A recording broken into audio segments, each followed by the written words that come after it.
I'm Justin, 29 male. I live in a modest one-bedroom apartment in the city, a place I chose for its proximity to the small architectural firm where I'm slowly but surely building my career. My life has always been about careful planning and steady progress, a stark contrast to the rest of my family.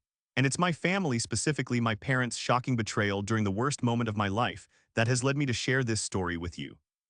Before this story unfolds, I'd love to connect with you. Please let me know in the comments where you're watching from and what time it is in your corner of the world. It's amazing to see how far these stories can travel. Life up until about 3 months ago felt stable, predictable even. As an architect, I thrive on structure and precision. My days were a familiar rhythm of drafting tables, client meetings, and the quiet satisfaction of seeing a design come to life. I wasn't wealthy by any means, but I was self-sufficient. I paid my bills on time, managed my student loans, and was slowly building a savings account I hoped would one day become a down payment on a house. My relationship with my family was, I thought, equally stable. My parents, Robert and Alina, were successful in their own right. Dad was a sales director for a large tech company, a man who measured success in quarterly reports and luxury car leases. Mom was a high-performing real estate agent, always dressed to the nines, her phone a constant source of calls and commissions. Then there was my sister, Olivia. 2 years younger than me, Olivia was the artist, the free spirit, the one who could do no wrong. While I was studying calculus, she was in pottery class. While I was interning for peanuts, she was backpacking through Southeast Asia on our parents' dime. Now she worked as an assistant at a trendy downtown art gallery, a job that paid very little but offered immense social capital, which to my parents seemed far more valuable than a 401k. They saw her life as cultured and exciting and mine as, well, responsible. And responsible was never a word that elicited much excitement from them. They loved me, of course, in their own way. It was a distant, hands-off kind of love. They expected me to be the independent one, the one who never needed anything, and for 29 years I did my best to live up to that expectation. I never asked for money, never complained about my struggles, and always showed up to family dinners with a smile, ready to hear about Olivia's latest gallery opening or her plans for another international trip. The family dynamic was a well-oiled machine of quiet favoritism. Olivia was the sun, I was a planet in her orbit, useful for my steady, predictable path but rarely the center of attention. If she needed a new laptop for her creative endeavors, Dad would have one ordered by the end of the day. If I mentioned my own 10-year-old computer was struggling to run my design software, my dad would clap me on the back and say, "That's character building, son. Teaches you the value of a dollar." They weren't malicious about it, it was just the way things were. Olivia was their shining star and they were the proud financiers of her glow. I accepted it. It wasn't worth fighting over. My path was my own, and I took pride in the fact that I was making it on my own 2 feet. That pride, however, would soon be tested in the most brutal way imaginable. It all started on a Tuesday afternoon. I was on a construction site reviewing a framing inspection when a sudden blinding pain shot through my abdomen. It felt like a hot knife twisting in my gut. I collapsed, gasping for air, my vision tunneling to a pinpoint. The next thing I knew, I was in the back of an ambulance, sirens wailing, the world a blurry mess of panic and pain. The diagnosis was swift and terrifying, a ruptured appendix. It was acute, had become infected, and required immediate emergency surgery. There was no time to think, no time to plan. I was wheeled into the operating room, the sterile white lights of the hospital sealing the last thing I saw before the anesthesia took hold. When I woke up, I was groggy and sore, but alive. The relief was immense, but it was quickly overshadowed by a new, creeping dread. I was a planner, an architect of my own life, and this emergency was an earthquake that had just leveled my carefully constructed financial foundation. I had insurance, of course, a decent plan through my employer, but it wasn't perfect. There was a high deductible and a cap on what it would cover for emergency procedures. As I lay in that hospital bed, the reality of my situation began to sink in. This single event, this random betrayal by my own body, was going to cost me tens of thousands of dollars. Money I absolutely did not have. The first person I called was my mom. I explained everything in a weak, raspy voice, the sudden pain, the ambulance, the surgery. I told her I was okay, but I was scared about the cost. "Justin, honey, that's awful," she said, her voice dripping with practiced sympathy. "The important thing is you're safe. Don't worry about the money right now, just focus on getting better." Her words were a temporary balm. For a fleeting moment, I allowed myself to believe they would be there for me, that in a true crisis the roles would dissolve and I would be their son who needed help, not just the responsible one. The next day, my dad called. His tone was more businesslike. "Heard about the situation, Justin. Nasty business. Have you talked to your insurance provider? Make sure you get an itemized bill. You have to watch these hospitals. They'll try to stick you with everything." He offered advice, not support, strategy, not solace. Still, I held on to hope. They were my parents, they wouldn't let me drown. A few days later, still recovering at home and feeling incredibly vulnerable, I brought up the topic again. I had a preliminary estimate from the hospital's billing department and the number made me physically ill. My out-of-pocket responsibility was going to be close to $30,000. Mom, Dad, I said over the phone, my voice trembling slightly. I don't know how I'm going to pay for this. It would wipe out my entire savings and then some. I'd have to take out a massive loan. The silence on the other end of the line was heavy. Finally, my dad cleared his throat. Well, Justin, this is what an emergency fund is for. It's a tough lesson, but a valuable one. My mother quickly added, we have to be careful, honey. Your father and I are saving for retirement. We can't just throw money at every problem. You're a smart young man. You'll figure it out.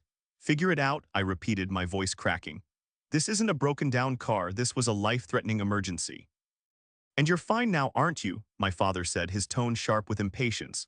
You're a grown man, Justin. It's time to stand on your own 2 feet. That was it. The door was slammed in my face. They weren't just saying no, they were scolding me for even asking, for being in a position of need. The shame and hurt were so intense I could barely breathe. I ended the call, my mind reeling. I had never felt so utterly alone. The perfect family picture I had kept in my head, the one where they would rush to my side in a real crisis, shattered into a million pieces. In its place was a cold, hard reality. I was on my own. The week following that phone call was one of the bleakest of my life. The physical pain from the surgery was gradually subsiding, but it was being replaced by the crushing weight of financial despair. Every time I closed my eyes, I saw the number, $30,000. It was a mountain I had no idea how to climb. It represented more than just debt. It was a symbol of my failure to be as invincibly self-sufficient as my parents had always expected me to be. I spent my days shuffling around my small apartment, wincing with every movement, and my nights staring at the ceiling, my mind racing through impossible scenarios. Could I sell my car? It was a reliable but aging sedan worth maybe a few $1,000s at best. Could I take on freelance work? Not while I could barely sit upright in a chair for more than an hour. Every potential solution led to a dead end. My parents, for their part, acted as if our conversation had never happened. My mother would send cheerful texts. Hope you're feeling better today, sweetie. Let me know if you need some soup. The hypocrisy was staggering. She could offer a bowl of soup, but not the help that would prevent me from falling into a chasm of debt. It was a way for her to feel like a caring mother without shouldering any real responsibility. My father didn't call at all. I was an uncomfortable problem he had decided to ignore. The silence from him was, in many ways, worse than my mother's empty platitudes. It was a quiet confirmation of my new status in the family. I was an inconvenience. The real blow, however, came exactly 1 week after my surgery. I was scrolling aimlessly through social media, a sad attempt to distract myself, when a new post from Olivia popped up on my feed. It was a picture of her at the airport, grinning from ear to ear, holding up a passport and a plane ticket. Beside her, beaming with pride, were our parents. The caption was effusive, off on the adventure of a lifetime, first stop Paris. I can't thank my amazing, generous parents enough for making my dream European trip a reality. You're the absolute best. Europe trip, best parents ever, living my best life. I stared at the photo, my blood running cold. Paris, London, Rome. The subsequent posts over the next few hours laid out the itinerary. It was a lavish, multi-week tour of Europe's most expensive cities. She posted pictures of the business class lounge, the champagne they were serving, the boutique hotel she had already checked into. It wasn't just a trip, it was a grand, extravagant gesture. And it was happening right now. My mind started doing the math, the numbers clicking into place with sickening clarity. Business class flights, 4-star hotels, dining, shopping. This trip would cost, at a conservative estimate, at least the same amount as my medical bill, probably more. They had told me they needed to be careful and were saving for retirement. They had lectured me on financial responsibility while simultaneously funding a luxury vacation for my sister. The cruelty of it was breathtaking. It wasn't that they couldn't help me, it was that they wouldn't. They chose not to. They chose Olivia's leisure over my critical need. They chose her dream trip over my financial survival. I felt a surge of white-hot anger, so intense it made me dizzy. I grabbed my phone, my fingers shaking as I dialed my mother's number. She answered on the second ring, her voice bright and cheerful. "Justin, how are you feeling?" "I saw Olivia's post," I said, my voice flat and devoid of emotion. There was a brief pause. "Oh yes, it's so exciting for her. She's been wanting to do this for ages. A little graduation gift for her master's degree, you know." Olivia had finished her master's in art history 6 months ago. The timing was a convenient excuse. "A little gift," I shot back, the anger finally breaking through. "That little gift looks like it costs a fortune. The same fortune you told me you didn't have when I needed help with a medical emergency." The line went quiet again. When my mother finally spoke, her voice had lost its warmth, replaced by a defensive edge. That's completely different, Justin. That was a planned expense. We've been saving for this for her. Your situation was an unexpected accident. An accident that could ruin me financially, I yelled, unable to control my volume. And you chose to fund her vacation instead. How could you do that? You need to lower your voice, she said, her tone becoming icy. This is not about choosing. We provide for your sister in different ways. She's in the arts, it's an unstable field, you're an architect, you have a career, a salary, you're in a better position to handle these things. I was just cut open on a surgeon's table. I'm facing a debt that will follow me for a decade. In what world am I in a better position? We raised you to be independent, my father's voice suddenly cut in. He must have been on speakerphone. We are not your personal ATM. Olivia's trip is a family investment in her future and her happiness. Your medical bill is your responsibility. It's as simple as that. Now we're about to have dinner in a lovely Parisian bistro and you are ruining the mood. And with that, he hung up. I sat there, phone in hand, the dial tone buzzing in my ear, ruining the mood. My life-altering crisis was an inconvenience, a bothersome little storm cloud on the horizon of their perfect Parisian evening. That was the moment everything broke. The hurt, the anger, the years of quiet resentment, it all coalesced into a cold, hard certainty. My relationship with my parents as I had known it was over. They had made their choice. They had chosen their golden child and they had left me to bleed. The feeling of abandonment was absolute. I was adrift with a mountain of debt and the crushing realization that the people who were supposed to be my safety net had just cut the rope. The door hadn't just been shut, it had been bolted, locked, and barricaded from the other side. And I was left outside in the cold, completely and utterly alone. The days that followed were a blur of despair. The official hospital bill arrived in the mail, a thick envelope that felt like it weighed 100 pounds. The final number was even worse than I had feared, 32,740.18.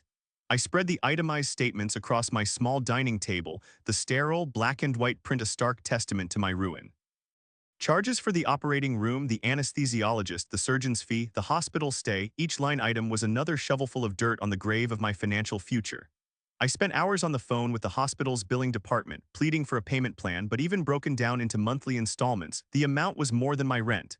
It was an impossible sum. I felt myself sinking, the walls of my apartment closing in on me. The physical recovery was one thing, but the mental and emotional toll was becoming unbearable. I was exhausted, stressed, and for the first time in my adult life, I felt truly helpless. One evening, unable to sleep, I found myself rummaging through an old box of keepsakes I stored in my closet. I wasn't sure what I was looking for, maybe just a distraction, a reminder of a time before all this. I sifted through old photographs, high school yearbooks, and childhood drawings. Tucked at the very bottom of the box was a small, ornate wooden chest. It had belonged to my grandmother, my dad's mom, who had passed away when I was 19. Grandma Rose was the one person and in my family who had always made me feel seen. She wasn't flashy or loud, but she had a quiet wisdom and a warmth that my parents seemed to lack. She would listen to me for hours, ask about my dreams of becoming an architect, and always slipped a $20 bill into my hand when my parents weren't looking, whispering, "For your future, Justin. Build something wonderful." I opened the chest. Inside were a few of her things I'd been given after she died, a pair of her reading glasses, a faded silk scarf that still smelled faintly of her lavender perfume, and a handful of letters she had written to me over the years. As I reread her familiar, looping handwriting, a sudden memory surfaced, hazy and indistinct at first, like a dream. It was from the summer before I left for college. I was sitting with Grandma Rose on her porch swing. She was talking about the future, about how proud she was of me, and she said something about being taken care of. "Your grandfather and I didn't have much," I remembered her saying, her voice soft but firm, "but we made sure our family would be looked after, especially when it comes to health. It's the most important thing. No one in this family should ever have to worry about a doctor's bill. It's all been arranged." At the time, I was 18 and invincible. Her words had gone in one ear and out the other, filed away as the sentimental ramblings of an old woman. A doctor's bill seemed like a distant, abstract problem for some future version of myself. But now, sitting on my floor surrounded by a sea of medical debt, her words came rushing back with stunning clarity. "It's all been arranged." What did that mean? I tried to recall more of the conversation, but the details were lost to time. It was just a fragment, a whisper from the past. Was it possible she had set something up, some kind of fund? It seemed unlikely. If something like that existed, surely my parents would have mentioned it. They were the executors of her estate, they would have known, and if they knew, they would have told me. Wouldn't they? A cold knot of suspicion began to form in my stomach. The same parents who had just refused to help me, who had chosen a luxury vacation over my well-being, would they really keep something like this a secret? The thought felt monstrous, a betrayal on a level I couldn't even comprehend. But the more I considered their recent behavior, the less impossible it seemed. They had always controlled the family's finances, always been secretive about inheritances and wills. My dad treated money like a state secret, and my mom followed his lead. They valued control above all else. My heart began to pound. This couldn't be real. It was probably just a false memory, a desperate fantasy cooked up by my stressed-out brain, but I couldn't shake it. Grandma Rose's voice was so clear in my head, her promise so sincere. No one in this family should ever have to worry about a doctor's bill. I frantically searched the wooden chest again, my fingers trembling. Tucked into a side pocket I'd never noticed before was a small, folded piece of paper. It was a business card. On it was printed a name, Arthur Sterling-esque, Estate and Trust Law. Below the name was an address and a phone number, Mr. Sterling. I remembered him vaguely from my grandmother's funeral, a tall, serious man with kind eyes who had spoken briefly with my father. He was my grandmother's lawyer. Holding that card felt like holding a key. It might unlock nothing, a door leading to a brick wall. It might confirm that I was just imagining things, that there was no secret fund, and that my parents' cruelty was the simple, straightforward kind, not this new, convoluted, and infinitely more sinister version. But it was a chance. It was the first glimmer of hope I'd had in weeks. The seed of an idea began to sprout in my mind. What if my grandmother, in her quiet wisdom, had anticipated this? What if she knew her son and daughter-in-law well enough to create a safety net they couldn't control? A safety net designed specifically for the grandchildren she adored. The suspicion hardened into resolve. I had to know. The next morning, I was going to call Mr. Sterling. I was going to find out if this faded memory was just a dream or if it was the key to exposing a lie that had been buried for a decade. The despair that had been suffocating me for weeks began to recede, replaced by a new, unfamiliar feeling, a cold, sharp-edged determination. I wasn't just fighting for my financial survival anymore. I was fighting for the truth, and for the memory of the one person who had promised I would always be taken care of. The next morning, I woke up with a singular purpose. The fog of helplessness had lifted, replaced by a nervous, electric energy. I sat at my dining table, the crisp business card of Arthur Sterling resting beside my coffee cup. For a moment, I hesitated. Making this call felt like crossing a point of no return. If I was right, it would detonate a bomb in the middle of my family. If I was wrong, I would be back to square one, only now with the added sting of foolish hope. I took a deep breath and dialed the number. An older, professional-sounding receptionist answered. "Sterling and Associates, how may I direct your call?" "I'd like to speak with Mr. Arthur Sterling, please," I said, my voice steadier than I expected. "My name is Justin Miller. I'm Rose Miller's grandson." The name Rose Miller was a magic word. The receptionist's tone immediately softened. "Of course, Mr. Miller, please hold one moment." A few seconds later, a calm, deep voice came on the line. "Mr. Miller, this is Arthur Sterling. It's been a long time. I was very sorry to hear about your grandmother's passing all those years ago. She was a remarkable woman." "Thank you, Mr. Sterling. She was," I replied, feeling a lump form in my throat. "I know this is out of the blue, but I was hoping you might be able to help me with something. It's about her estate." "Of course," he said warmly. "How can I help?" I took another breath and laid it all out. I didn't mention my parents or the surgery at first. I kept it simple. I told him about the conversation I remembered having with my grandmother about her promise that her grandchildren would be taken care of, specifically when it came to medical expenses. I told him I wasn't sure if it was a real memory or just wishful thinking. I finished by saying, "I just need to know if I'm crazy. Was there anything like that set up? A fund or an insurance policy or anything?" There was a long silence on the other end of the line. For a heart-stopping moment, I thought he was going to tell me I was mistaken. Then he spoke, his voice careful and measured. "You are not crazy, Justin, and your memory is perfectly accurate. Your grandmother was a very prudent and very loving woman. She was concerned that her wealth, modest as it was, might not be managed in a way that would directly benefit you and your sister in times of true need." He paused again. "She established the Miller Grandchildren's Medical Trust. It was set up 10 years ago, shortly before she passed. Your parents, Robert and Alina, were named as the trustees." The world tilted on its axis. It was real, the fund was real, and my parents were the trustees. "Trustees?" I asked, my voice barely a whisper. "What does that mean exactly?"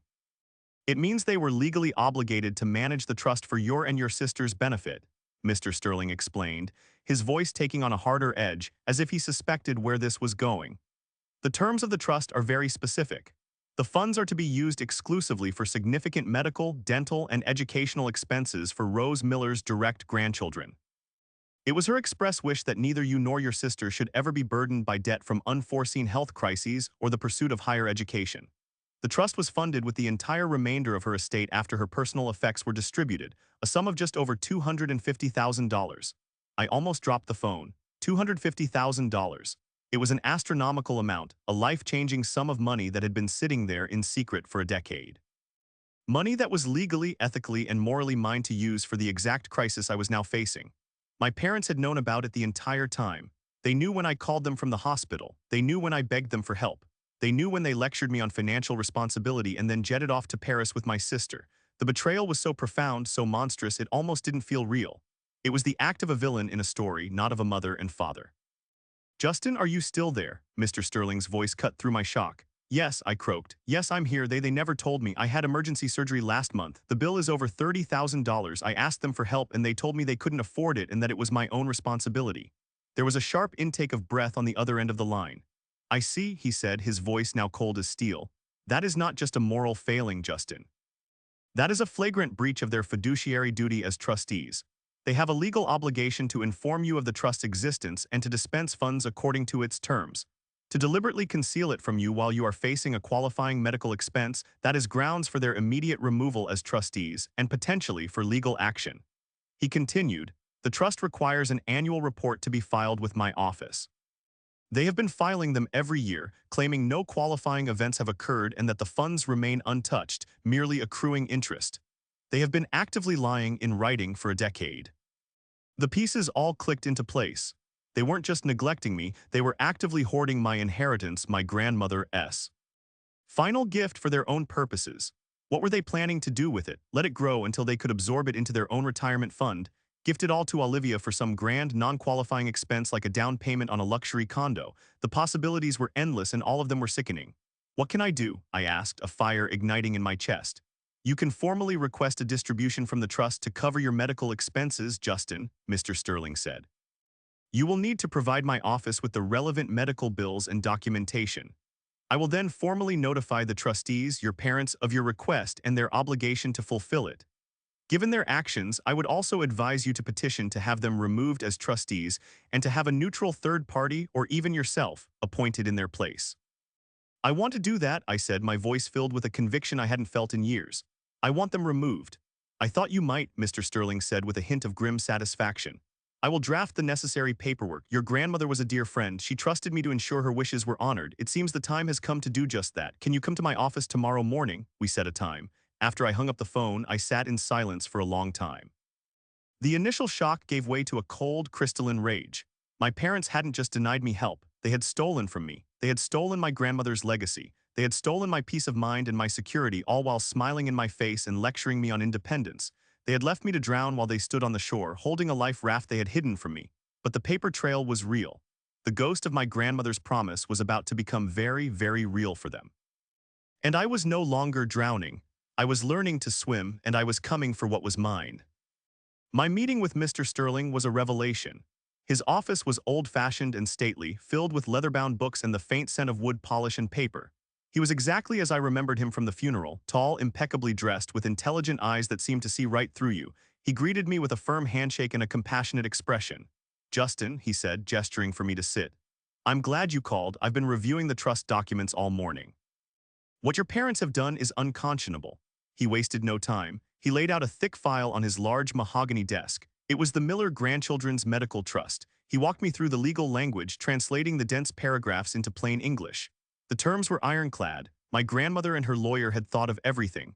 The money was untouchable for any purpose other than the specified medical and educational needs of me and Olivia.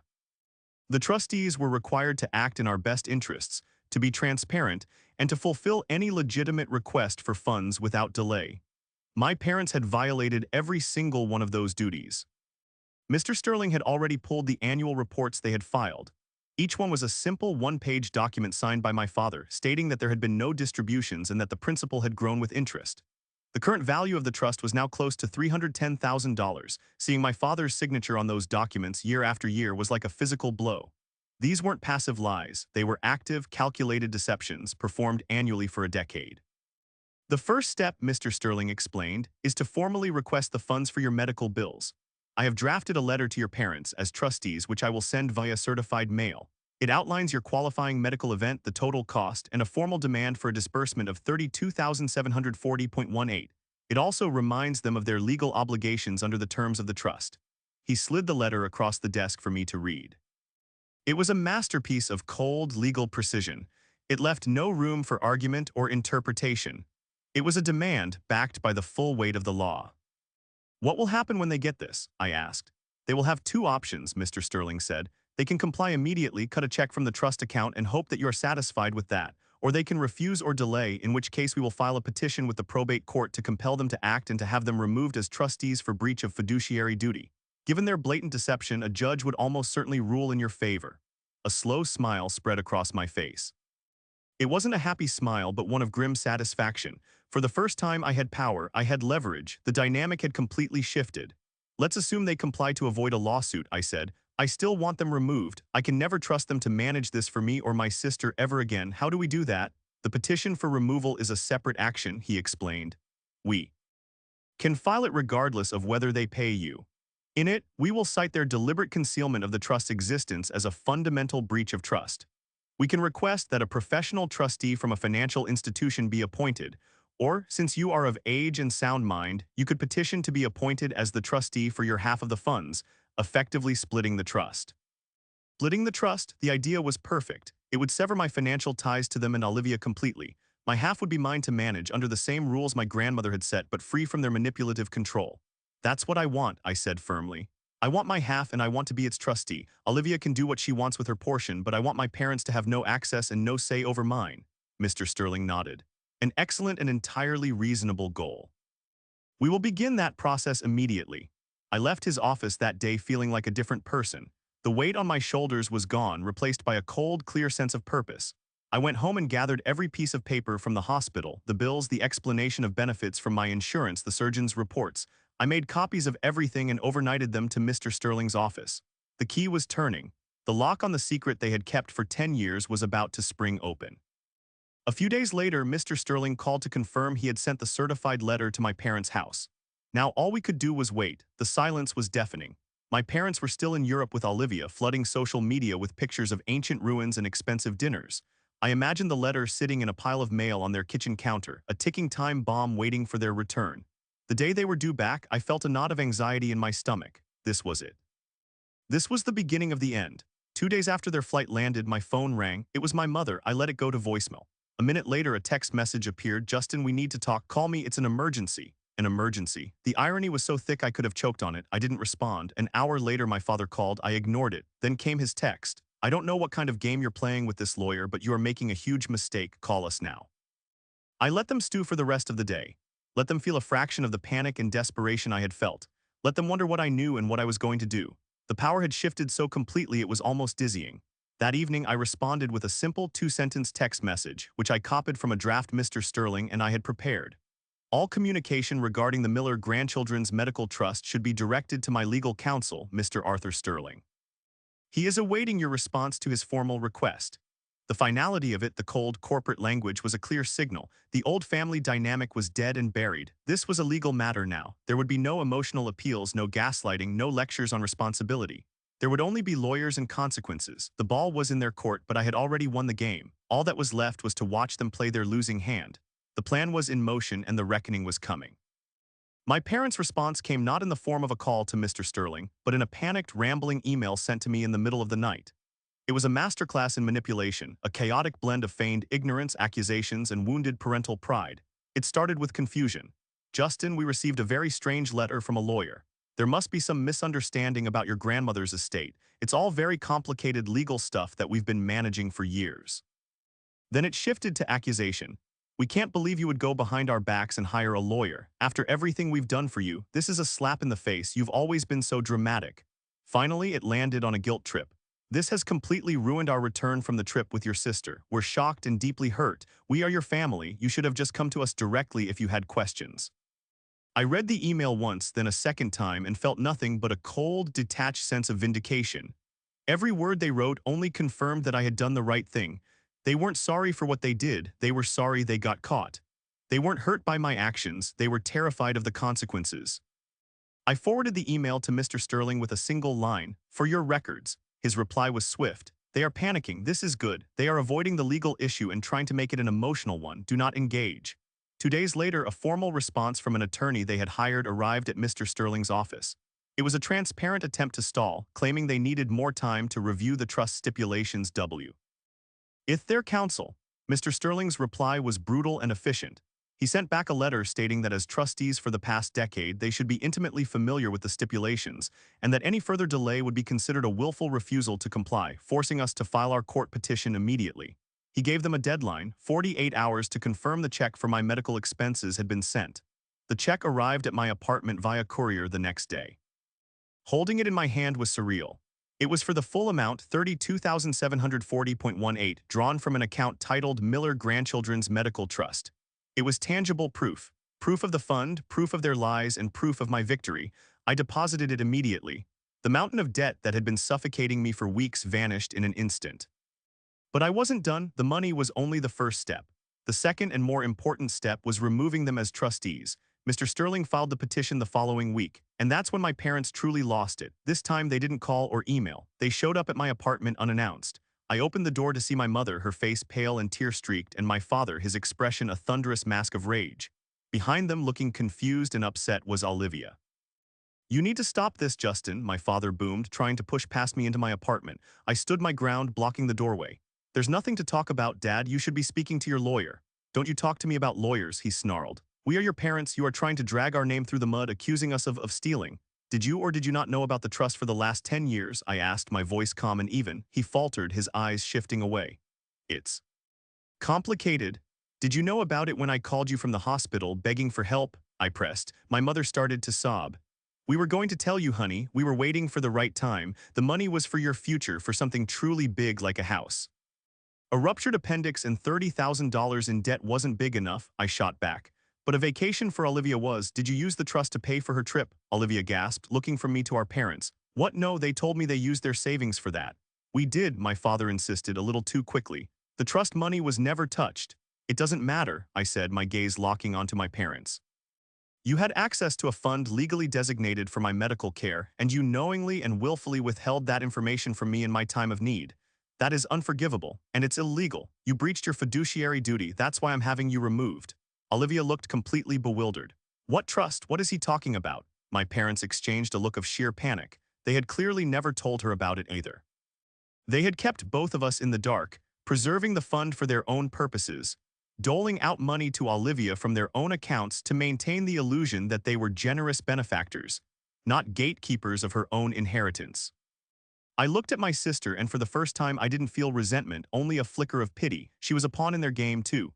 "Grandma Rose left a trust fund for us, Olivia," I explained calmly, "for our medical and educational expenses. It's worth over $300,000. They've been hiding it from us for a decade." Olivia stared at our parents, her mouth hanging open. The color drained from her face. "Is that true?" she whispered. My father's anger finally crumbled, replaced by a desperate, pathetic attempt at justification. "We did it to protect you. Money can ruin young people. We wanted to guide you to make sure it was used wisely." "You didn't protect us, you controlled us," I said, the finality of it all settling in my heart. "You used money to enforce our roles in this family. Olivia, the dependent artist who needs your help, and me, the responsible workhorse who should never ask for a thing." But it was all a lie. The game is over. I looked at all three of them, their faces a mixture of shock, guilt, and fury. "I'm splitting the trust. My half will be managed by me. You can talk to Olivia about what she wants to do with hers. Now I'm asking you to leave my property." For a moment nobody moved. The air was thick with 10 years of unspoken truths. Then my father, defeated, turned and walked away. My mother gave me one last, pleading look, which I met with a blank stare. She turned and followed him. Olivia was the last one standing there, looking utterly lost. "I didn't know, Justin," she said softly. "I swear I had no idea." "I know," I said, and for the first time I believed it. "This isn't about you, it's about them." She nodded, tears welling in her eyes, before she turned and hurried after them. I closed the door, leaning against it, the adrenaline finally leaving my body. The reckoning had come, not with a satisfying explosion, but with the quiet, devastating collapse of a family built on a foundation of lies. The legal battle in the end was surprisingly swift. Faced with the undeniable evidence of their deception and the threat of a public court hearing, my parents' lawyer advised them to concede. They agreed to step down as trustees and to sign the legal documents required to split the trust into two separate entities, one for me and one for Olivia. I was appointed the sole trustee of the Justin Miller Medical and Educational Trust. Olivia, after a long and difficult conversation with me, chose to have a professional third-party firm manage hers. She admitted she didn't feel equipped to handle it herself, and more importantly, she wanted a firewall between her finances and our parents' influence. It was the smartest decision she could have made. The day the paperwork was finalized, a huge weight lifted off my shoulders. It was over. I had my inheritance, my security, and my independence truly this time. My half of the trust was just over $155,000. After the disbursement for my medical bills, the remaining amount was still a significant safety net, exactly as Grandma Rose had intended. It wouldn't make me rich, but it meant that if I ever faced another crisis, I wouldn't have to beg for help from people who had already proven they would deny it. It meant I could finally start thinking about the future, about saving for a home without the shadow of that massive debt hanging over me. My relationship with my parents is, for all intents and purposes, non-existent now. They tried to reach out a few times in the months that followed, sending hollow apologies that were more about easing their own guilt than acknowledging the depth of their betrayal. "We made a mistake," my mother wrote in a text. "We hope you can find it in your heart to forgive us one day." I never replied. Forgiveness felt impossible. Trust, once shattered so completely, cannot be glued back together. You can't unknow that your parents were willing to watch you suffer for their own selfish reasons. You can't unfeel that utter sense of abandonment. Their actions revealed their true character, and it was a picture I could never erase from my mind. We don't do holidays anymore. There are no more family dinners. I am an architect of my own life now, and my blueprints no longer include them. It's a sad, quiet amputation, but a necessary one for my own well-being. My relationship with Olivia, however, has changed in ways I never expected.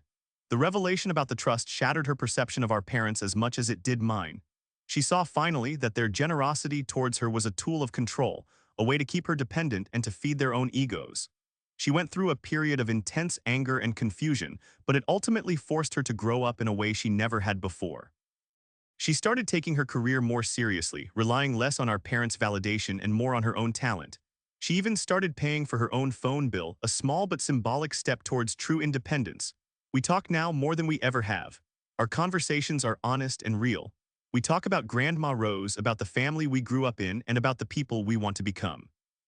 We are no longer the golden child and the responsible son. We are just two siblings trying to navigate the wreckage our parents left behind. There's a newfound respect between us, an understanding forged in a shared betrayal. A few weeks ago, I used a small portion of the trust money for an educational expense, as my grandmother's will stipulated, to take a specialized course in sustainable architecture, a passion I've always wanted to pursue more seriously. As I sat in that first class, I felt a profound sense of peace. I was investing in my future, using the gift my grandmother had left for me in exactly the way she would have wanted. I was building something new, something for myself. The pain of what my parents did will probably never fade completely. It's a scar I'll carry forever, but it no longer defines me. My life is not about the foundation they tried to build for me, one based on secrets and control. It's about the new one I am building for myself, on a bedrock of truth, independence, and the enduring love of a grandmother who made sure I would be taken care of even long after she was gone. I am finally building something wonderful, and it is all my own.